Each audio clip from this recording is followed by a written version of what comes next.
सिमाने भन्ज्याङ गाउँपालिका वडा नम्बर 3 उबु देवलन्टारमा चाहिँ र म्याडमले चाहिँ कोदो चुट्नु हुँदैछ, कोदो थ्रेसिङ गर्नु हुँदैछ।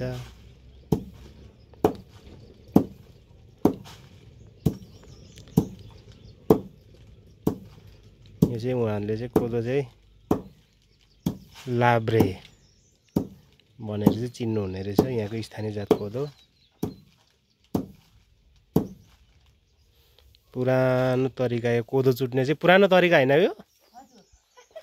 त्यही त, मेरो बजुले चाहिँ फेरि अर्को तरिकाले चुट्नु हुन्थ्यो क्या, यस्तो ढिक्कीमा होइन, अर्को जस्तो बनाउँथ्यो नि त, त्यो टी जस्तो बनाउने, टी आकारको बनाउने क्या, यस्तो पुवाल बनाएर अनि ट्वाङ ट्वाङ ट्वाङ हान्ने। त्यो चाहिँ मुङ्ग्रो होइन?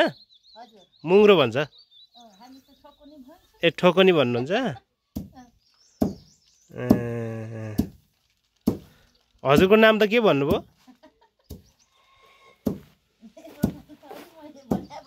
देव होइन, देवकुमारी के भन्नुभयो? ए जयकुमारी किरात अम्बुले राई।